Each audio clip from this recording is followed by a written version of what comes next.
नमस्कार दोस्तों, Radhe Krishna. Welcome to my YouTube channel simple astrology. Myself Rahul Joshi. आज का हमारा टॉपिक है ऑब्स्टेकल इन मैरिज। आज हम सिर्फ ऑब्स्टेकल इन मैरिज के ऊपर डिस्कस करेंगे। इसका मतलब ये नहीं है कि डिनाइल और डिले भी इसमें काउंट होते हैं।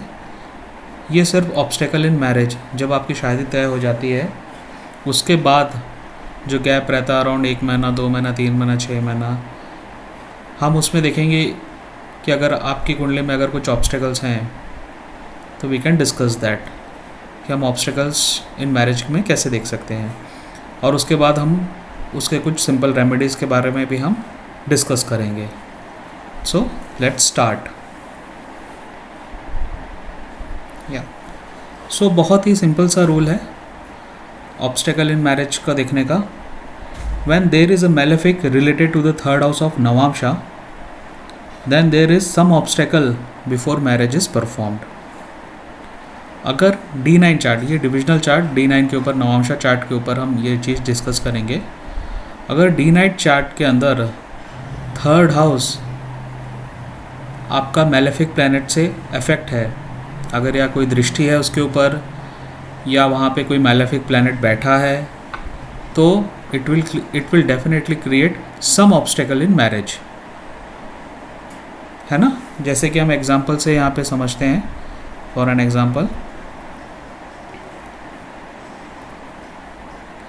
जैसे कि ये फर्स्ट हाउस है, ओके, ये मैं यहाँ लिख देता हूँ 1 2 3 4 5 6 7 8 9 10 11 12। आप सबके इजी के लिए मैंने यहाँ पे सिंपल सा रूल यहाँ पे लिख के रखा है, आप इसको नोट डाउन कर सकते हैं और अपने अपनी कुंडलियों में चेक कर सकते हैं। Okay, just for an example, इसका मेन, अगर सैटर्न है, अगर सैटर्न आपके थर्ड हाउस को अफेक्ट कर रहा है तो definitely it will create obstacle. Other planet भी ऑब्स्टेकल क्रिएट करेंगे जो मैलेफिक प्लैनेट्स है। I am only talking about malefic planets, मैं सिर्फ मैलेफिक प्लैनेट्स की बात कर रहा हूँ। Okay, just for an example, अगर सैटर्न आपके फर्स्ट हाउस में D9 चार्ट में बैठा हुआ है तो वो थर्ड हाउस का एस्पेक्ट कर रहा है, तो it will definitely create some problem, some obstacles after your marriage is fixed. जैसे ही आपकी शादी तय होगी उसके बाद कुछ ना कुछ प्रॉब्लम, ऑब्स्टेकल्स आपकी शादी में ज़रूर आएंगे। और सैटर्न कहाँ से एस्पेक्ट कर सकता है? सैटर्न एस्पेक्ट यहाँ से भी कर सकता है, 10th हाउस से भी। ओके, 10th दृष्टि से। ओके, यहाँ से 1 2 3 1 2 3 4 5 6 7 8 9 10, तो सैटर्न भी यहाँ से देख रहा है थर्ड हाउस को। It will definitely create some. तो आप ऐसे ही करके अपनी पोजीशन, अपनी कुंडलियों में अपने प्लैनेट्स, मैलेफिक प्लैनेट्स की पोजीशन चेक कर सकते हैं फॉर द D9। ओके, हम एक एग्जांपल और लेते हैं।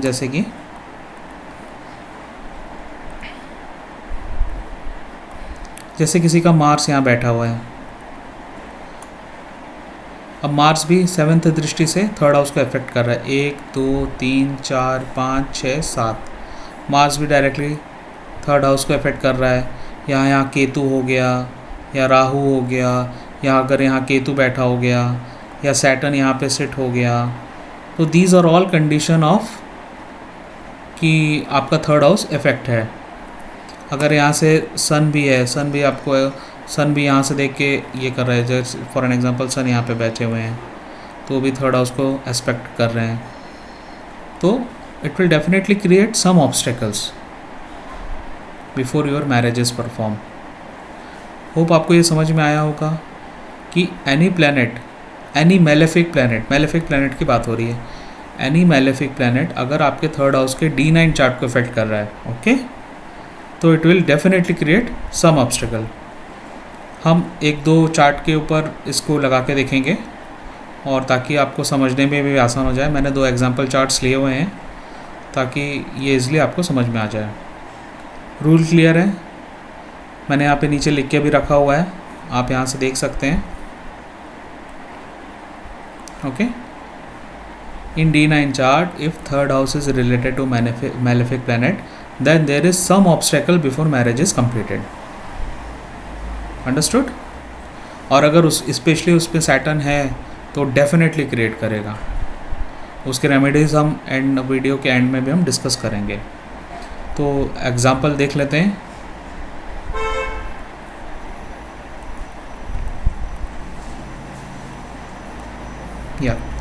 ये एक एग्जांपल चार्ट मैंने यहाँ पे लिया हुआ है। तो आप यहाँ पे देख सकते हैं ये बर्थ चार्ट है उसका, जातक का, और ये नवांशा चार्ट है। तो इसमें आप देख सक रहे हैं कि मार्स 3rd हाउस में बैठे हुए हैं। ये आप यहाँ देख सकते हैं मार्स 3rd हाउस में देख रहे हैं, मर्क्यूरी भी यहाँ पे बैठे हुए हैं और सन यहाँ से एस्पेक्ट कर रहे हैं। तो it will definitely create some obstacle in their marriage. और इनके साथ ऐसा हुआ भी है कि शादी तय हुई है और शादी तय होने के बाद कुछ दिनों बाद ही लड़के का एक्सीडेंट हुआ था, मेजर एक्सीडेंट, और लड़का हॉस्पिटलाइज था कपल ऑफ मंथ्स के लिए। तो उनकी शादी को पोस्टपोन करना पड़ा था नेक्स्ट ईयर के लिए। सो इस टाइप के ऑब्स्टेकल डेफिनेटली क्रिएट होंगे। एक तो मार्स मर्क्यूरी यहाँ पे बैठे हुए, मार्स मैलेफिक है, ओके, और सन एस्पेक्ट कर रहा है, तो डेफिनेटली उस पर इफ़ेक्ट हुआ है। ये एक जातक की कुंडली है, नोन जातक है ये। तो लड़के का एक्सीडेंट हुआ था, मेजर एक्सीडेंट था, वो हॉस्पिटलाइज था कपल ऑफ मंथ्स के लिए और उनको अपनी शादी पोस्टपोन करनी पड़ी थी। होप आपको ये समझ में आया होगा। एक दूसरा एग्जांपल भी हम ले लेते हैं ताकि इजी हो जाए। ये एक दूसरा एग्जांपल है। इसमें आप देख सकते हैं कि सैटर्न 6th हाउस में बैठे हैं। ये D9 चार्ट है, ये बर्थ चार्ट हो गया और ये D9 चार्ट हो गया।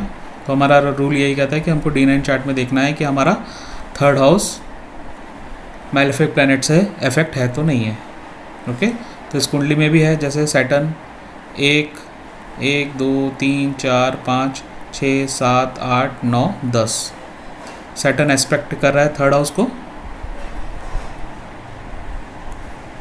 तो इनकी शादी में भी मैरिज जैसे इनकी फिक्स्ड हुई है, इनकी शादी में प्रॉब्लम्स आए हैं। इनकी शादी फिक्स हुई, शादी टूटी, शादी फिर फिक्स हुई उसी लड़की के साथ, और कुछ महीनों बाद शादी हुई, बट वो शादी चल नहीं पाई और अभी वो डाइवोर्स के कगार पे है। क्यों डाइवोर्स के कगार पे है? क्योंकि मून यहाँ पे भी स्वराशि होके बैठे हुए हैं। एक तो सैटर्न 3rd हाउस को एस्पेक्ट कर रहे हैं। 3rd हाउस ही क्यों लिया गया, इसका एग्जांपल क्यों लिया गया 3rd हाउस ही क्यों, कि 3rd हाउस ही क्यों हम देखते हैं, इसका भी मैं आंसर आपको करूँगा। तो मून यहाँ पे 4th स्वराशि होके बैठे हैं और सैटर्न 3rd हाउस को एस्पेक्ट कर रहे हैं, ओके। तो इनके साथ भी यही प्रॉब्लम हुआ था। अब इसका मैं एक जो मैंने आपको बताया कि 3rd हाउस ही क्यों हम लेते हैं, क्योंकि 3rd house is the 6th from 10th। हम इसको यहाँ पे ये वाले चार्ट में समझने की कोशिश करते हैं। ये वाला जो चार्ट है 3rd हाउस है, this is the 3rd house. This is 1 2 3 4 5 6 7 8 9 10 11 और 12। 3rd house is 6th from 10th। 1 2 3 4 5 6 दशम भाव से 3rd house is 6th from 10th house. 10th house is the Karma. तो ये हम D9 का बात कर रहे हैं। D9 हम किसके लिए देखते हैं? मैरिज के लिए देखते हैं, okay. So that's why any planet that is related to malefic planet that is related to 3rd house, it will definitely create some obstacle. अब हम एक छोटी सी रेमेडीज़ के बारे में भी डिस्कस कर लेते हैं। जैसे कि ये चार्ट में सैटर्न थे, ओके।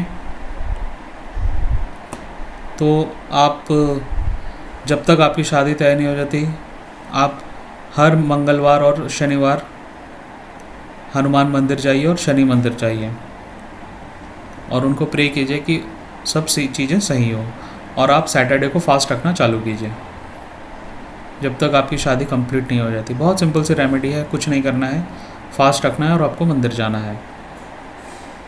ओके, इसके पहले वाले एग्जाम्पल में भी हम देख लेते हैं।